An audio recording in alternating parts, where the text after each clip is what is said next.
Ahora seguimos con la siguiente exposición. La doctora Lía Carlevaro les va a hablar de coartación de aorta.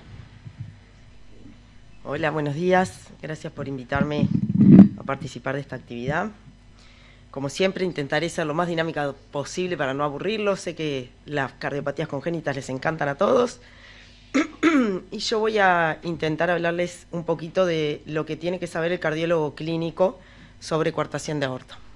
Como concepto tenemos que saber que la coartación de aorta le llamamos a todas aquellas estenosis que son más del 50% y se dan sobre todo cercanas al istmo, sobre todo entre la salida de la subclavia izquierda y el abocamiento del ductus. Como en todo en las cardiopatías congénitas, están aquellas que son más simples y aquellas que tienen su complejidad. Y la complejidad va a estar dada porque sean acompañadas de otras cosas. O sea, que no sea simplemente una coartación de aorta, sino que además tengan o comunicación interventricular o alguna otra patología, transposición de los vasos, alguna otra patología que complique y sobre todo en vistas al tratamiento. Hay una gran variedad y esto implica variedad anatómica, por lo tanto esa variedad anatómica también nos va a generar distintas fisiologías. Eso va a hacer a su vez que la presentación clínica sea diferente, sobre todo en momentos más tempranos o más avanzados. Va a cambiar el tratamiento y también la evolución que nosotros tenemos que seguir. Hasta un 7% de las cardiopatías congénitas son coartaciones de aorta. Y en realidad predomina apenas hombres 1,3 a 1,7 versus 1 en las mujeres, salvo en aquellas personas que tienen síndrome de Turner, que ahí son de sexo femenino, hasta un 35% pueden tener coartación de aorta. Recordarles de la fisiología de la circulación fetal, la importancia del ductus arterioso, como ven acá. Al tener ausencia de la función pulmonar, es fundamental ese ductus que se mantenga abierto. Y la teoría más predominante que describe cuál es la causa o cómo se origina la coartación de aorta es la teoría ductal, perdón. Que lo que dice que el tejido ductal está como invadiendo parte de la pared y entonces al disminuir las resistencias pulmonares luego del nacimiento, ese ductus se retrae y al retraerse también retrae parte del tejido aórtico. Hay una teoría que también es importante, que es una teoría hemodinámica, que eso yo ahora no se las voy a explicar, pero tienen que saber que en aquellos pacientes que la coartación de aorta se acompaña de comunicación interventricular, también hay un tema ahí hemodinámico que puede hacer que ante el descenso de las resistencias predominen más las cavidades derechas y entonces se achique más la aorta. Están también, obviamente, como todas las patologías de aorta, y ya hemos visto varias cosas, no podemos pensar que la coartación de aorta es una lesión puntual, aislada y vascular aislada puntual. O sea, siempre hay que pensar que puede haber asociaciones de patología vascular en otros sectores, y la más frecuente son, por ejemplo, las anomalías vasculares en el cerebro y tronco brachiocefálico. Hay hasta un 5% de aneurismas congénitos del polígono de Willis. Esto es importante muchas veces para el cardiólogo adulto porque aquellos pacientes que sean portadoras de coartación de aorta, aún habiendo sido reparada y no teniendo elementos de recoartación, pueden tener, por ejemplo, migrañas o cefaleas que uno piensa, no, bueno, tensional, no sé qué, pueden haber aneurismas en el polígono de Willis y pueden haber lesiones vasculares cerebrales. En los niños y adolescentes se pueden ver más colaterales. Esto tiene mucho que ver también con eso de que yo les hablaba de la presentación clínica. Ahora en la próxima diapositiva les voy a decir. Pero según la edad de presentación van a ser las cosas que nosotros vamos a esperar. Y después también puede haber anomalías no vasculares que se ven hasta en un 25% en la parte renal, digestiva, respiratoria y musculoesquelética.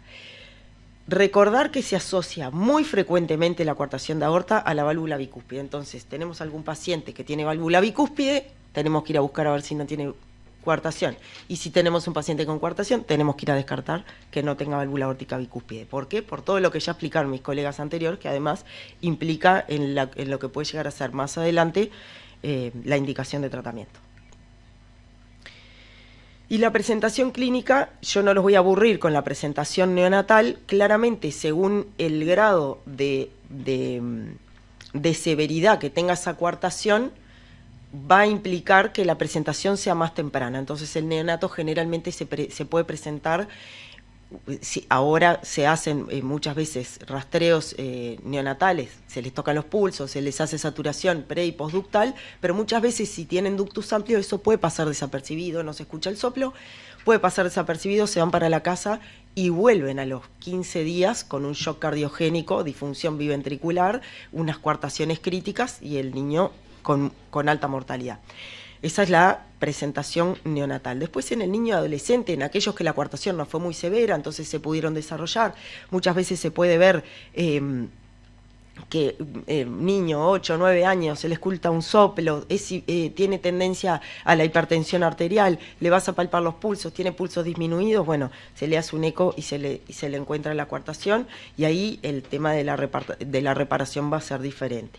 Y muchas veces después más sobre el adulto más, digamos, avanzado en edad, nos podemos encontrar con presentaciones como el ACV, por las malformaciones vasculares que habíamos dicho, o por la propia hipertensión mal controlada, claudicación intermitente de miembros inferiores, porque es como que la aorta descendente se puede hipodesarrollar y puede generar también hipodesarrollo de la vasculatura de los miembros, y también como disección de aorta. ¿Qué es lo que más frecuente el cardiólogo clínico puede encontrar en su consulta? Rara vez ustedes van a encontrar una coartación de novo, o sea, van a encontrar como primera vez diagnóstico de coartación de aorta. Hemos tenido justo en este último tiempo, nos hemos encontrado con algunos pacientes que no tenían diagnóstico, pero lo que el cardiólogo clínico más frecuentemente puede encontrar es un paciente con recoartación o reparado de coartación. Entonces, ¿cuáles son los elementos que nosotros tendríamos que pensar en la presentación clínica que nos podemos encontrar? Bueno, tenemos un soplo, por ejemplo, en precordio, que nos corremos un poquito, supraclavicular izquierdo, alguna vez se irradia dorso, una hipertensión que es de difícil manejo, rebelde, hay diferencia de presión entre el miembro superior derecho y miembros inferiores, siempre el derecho porque está implicada la subclavia, entonces siempre se le toma del otro lado, pulsos disminuidos, todas esas cosas nos tienen que hacer sospechar y bueno, como todo consulta cardiológica clínica, vamos a ir a buscar el electro. El electro puede tener gran variabilidad. A mí particularmente es una cosa, el electro es algo en el que yo me apoyo mucho, no para hacer diagnóstico, sino como con alto valor predictivo, digamos, no podemos decir que tenga alto valor predictivo negativo, pero sí tiene su sensibilidad. O sea, un electro anormal a nosotros nos tiene que ayudar a seguir investigando. Y nosotros en las coartaciones de aorta vemos electros que son totalmente normales y electros como si fueran de sobrecarga izquierda, como si tuviéramos una obstrucción al tracto de salida del ventrículo izquierdo. Esta, por ejemplo, es una paciente adolescente de 12 años que se nota que tiene elementos de sobrecarga ventricular izquierda, tiene Rs altas en B5, B6, B4, tiene T negativa con un infra del ST medio descendente. Si seguimos pensando en el diagnóstico, otro elemento que nos puede aportar información es la radiografía de tórax. Está descrito en los libros el signo del 3 en la radiografía de tórax de perfil, como esa no la vamos a ver nunca, ya sabemos que la placa no la vamos a ver nunca, pero sí podemos llegar a ver, o sobre todo si sospechamos, sí podemos llegar a ver lo que se llaman los notch costales, que son indentaciones, que es porque las propias colaterales que se generan para generar ese flujo distal que bypassea esa coartación, se apoyan sobre las costillas y le generan este tipo de lesión. Como siempre, lo que vamos a utilizar primero para el diagnóstico, en lo que más nos vamos a apoyar, tanto para el diagnóstico inicial como para el seguimiento, es el ecocardiograma. Entonces, en un enfoque supraesternal, nosotros vamos a hacer el ecocardiograma con todas las pasos. Vamos a empezar con el paraesternal eje largo, podemos llegar a ver algo de hipertrofia, después en el paraesternal eje corto vamos a ver si tiene válvula aórtica bicúspide. Cuando nos vamos al supraesternal, ver si se ve ahí. Ustedes ahí pueden ver. Acá está el arco aórtico con la salida de los vasos y acá ya pueden ver que el flujo cambia y hay aceleración, y en este sector de aquí ven que el pasaje es mínimo.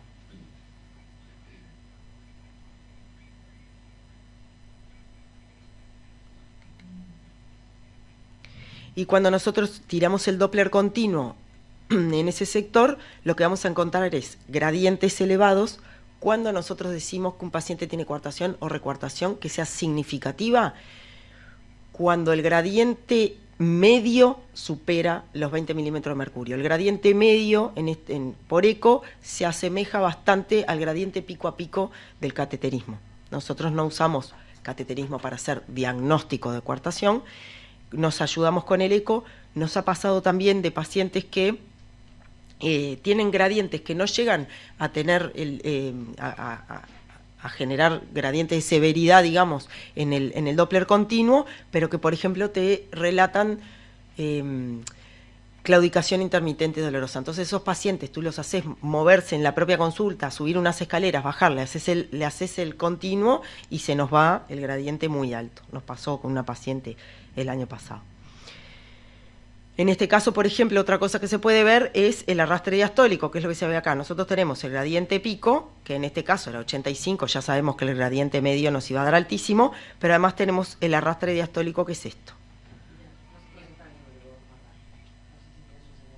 A ver, y ahí sí, está el gradiente pico acá y el arrastre diastólico vendría a ser este. Si no, sería una curva redondita así. Ahí. Siguiendo con los elementos diagnósticos que nos van a ayudar, obviamente la angiotomografía, desde que apareció y la gente se ha ido especializando, es la que nos da mayor información. ¿Y para qué nos sirve? No solo para el diagnóstico, sino porque también nos va a ayudar a preparar tanto la técnica que vamos a utilizar de reparación, sea quirúrgica o si es por hemodinamia. Recuerden el café del doctor Marichal. Y vamos a poder planificar, y también vamos a ver la complejidad de las lesiones, e incluso se puede ver también lesiones vasculares cerebrales, ¿no? En este caso, acá se ve la salida aórtica con la salida de los vasos, y aquí una coartación muy severa que genera, si fuera una placa, en este caso, por ejemplo, se ve más lindo, sería el signo del 3, está acá. ¿Está? En así.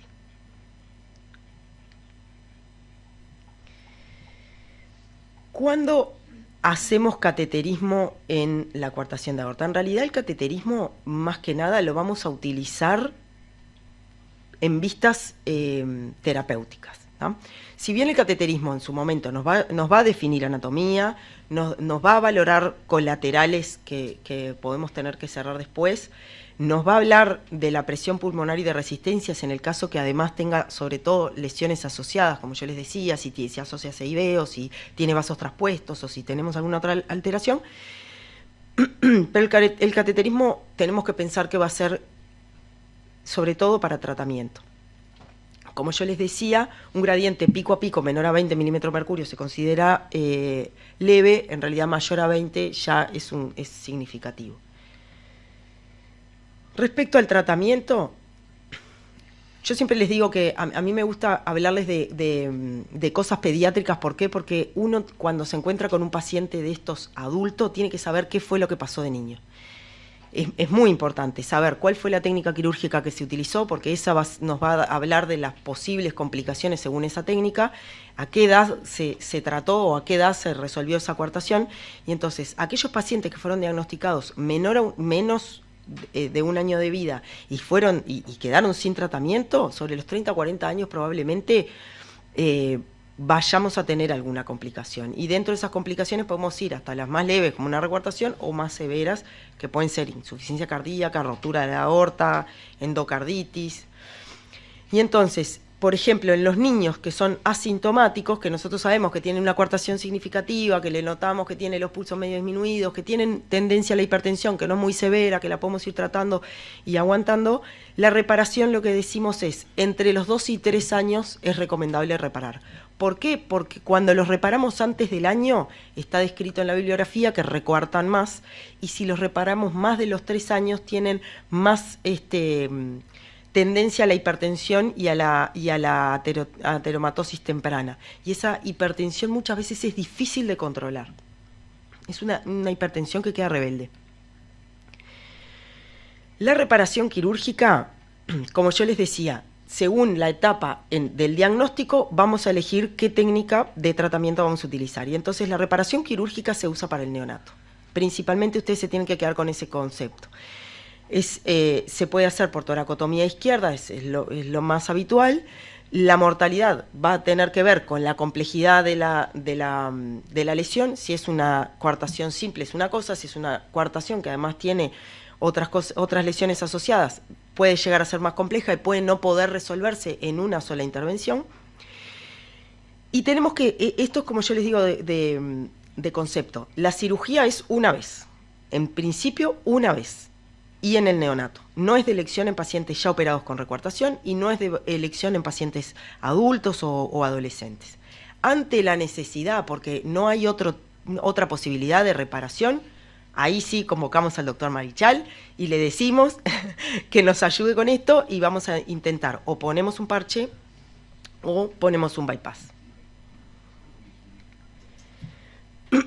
Y hay 3 técnicas que son las más utilizadas para la reparación de la coartación, que si bien, como yo les digo, van a hacer la reparación en el neonato, pero ustedes tienen que saber por qué, por las complicaciones y lo que me puede generar después. La técnica que cuando se puede utilizar es de elección, es la término terminal ampliada. ¿Por qué? Se las voy a mostrar en el... Esta es la término terminal ampliada. Es una sutura que se hace alargada y no circunferencial. En un principio se hacía, cuando había una lesión muy puntual, se resecaba esa lesión puntual y se hacía término terminal y se suturaban los 2 cabos. ¿Qué se vio con eso? Que recuartaban más porque fibrosaban el lugar y entonces eso generaba una lesión y recuartaban antes. Entonces se decidió hacer este tipo de sutura, que es una reparación término-terminal pero ampliada, entonces no tenemos esa lesión circunferencial, evitamos poner parches para ampliar, no tenemos material protésico y en realidad evitamos más la recuartación. La segunda técnica utilizada es lo que se llama el flap de subclavia. ¿Qué pasa cuando la lesión, cuando la coartación está muy cercana a la subclavia o cuando es más extensa y necesito más tejido? Ahí voy a utilizar el tejido de la subclavia. Entonces, ¿qué se hace?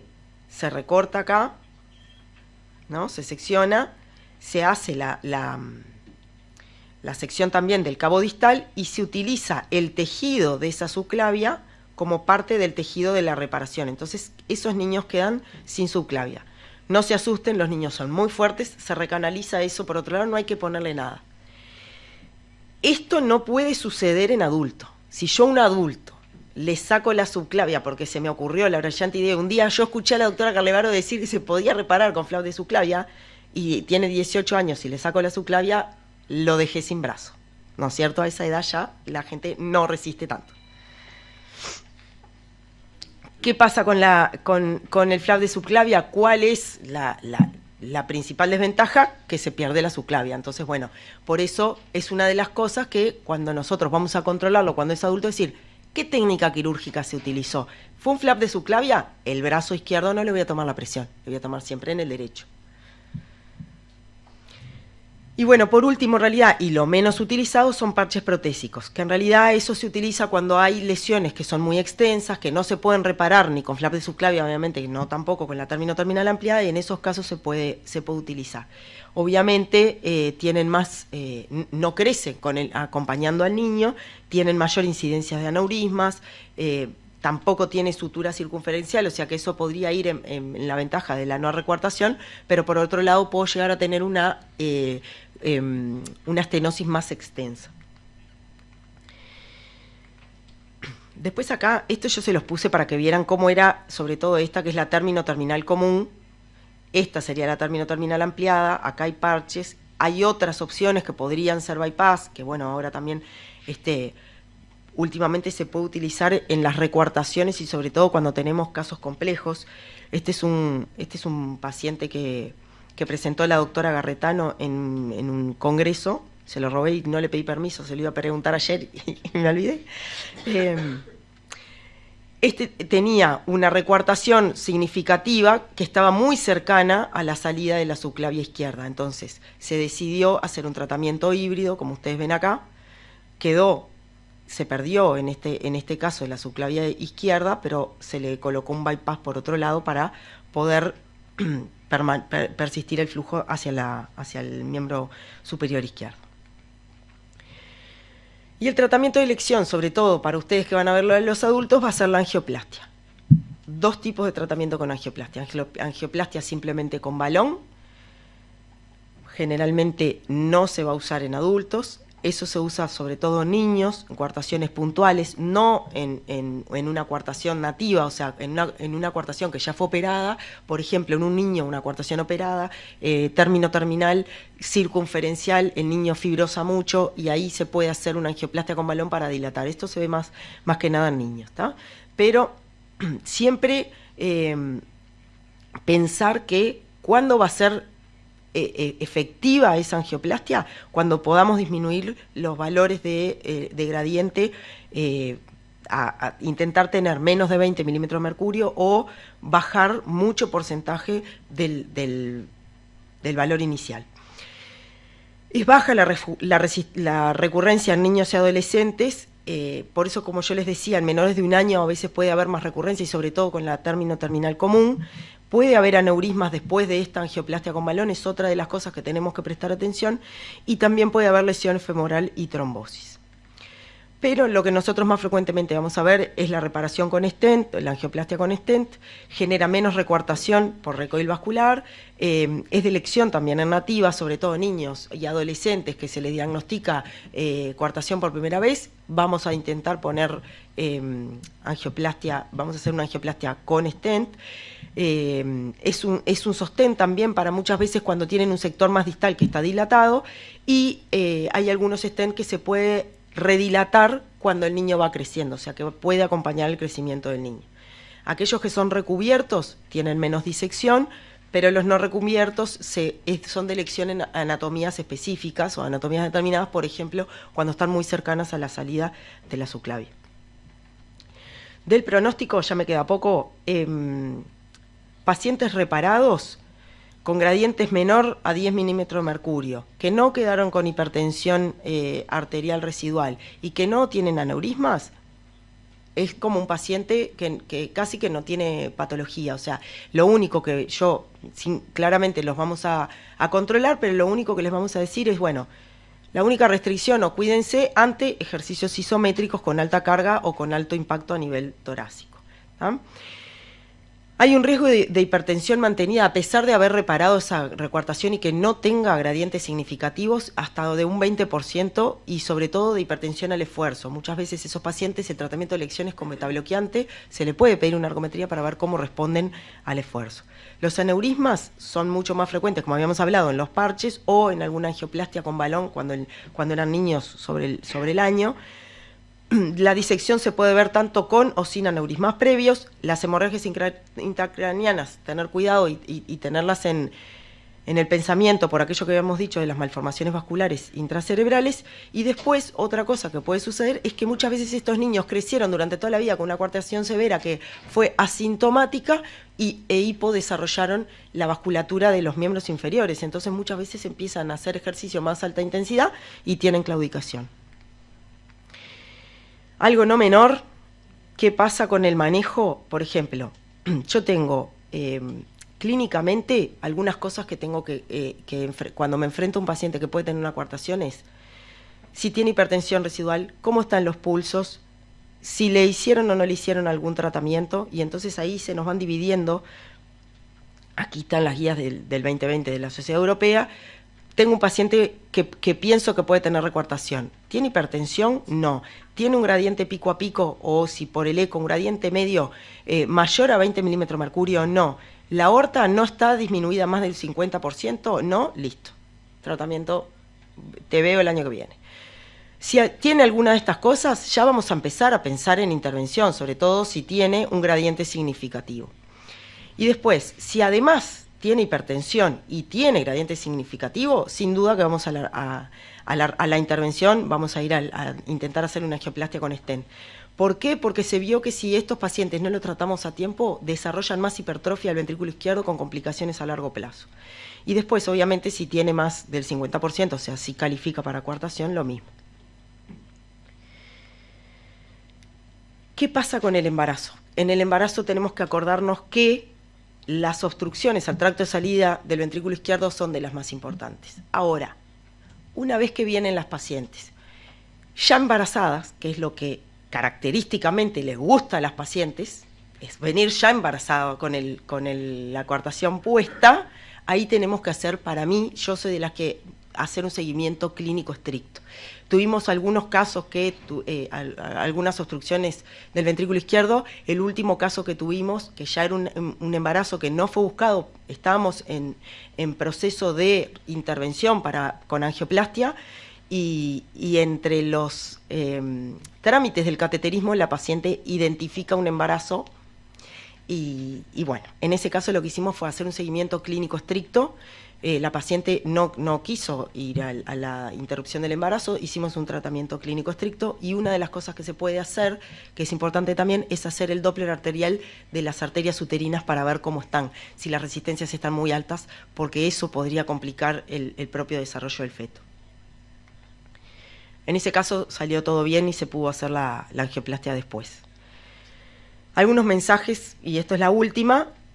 Importante, ¿cuál fue la forma de presentación? La forma de presentación está implicada directamente con la severidad y probablemente eso también ustedes lo van a sospechar según la edad de presentación. Conocer la historia de la infancia, ya les dije por qué, estas cosas es importante tener los datos previos. Diagnóstico, siempre la sospecha clínica y ayudarnos con la imagenología. La terapéutica va a tener que ver según el momento del diagnóstico y la evolución y bueno, considerar siempre que el embarazo es un momento bisagra, por lo tanto, si nosotros tenemos pacientes jóvenes en edad reproductiva y tenemos una recuartación que por ahora no es significativa o que estamos en vistas de, siempre tenemos que hablar con estas pacientes para decir, bueno, en el momento que tú quieras, tenemos que planificar un embarazo y antes del embarazo hay que hacer una evaluación estricta de esto. Bueno, y nada más, dejamos las dudas para el final.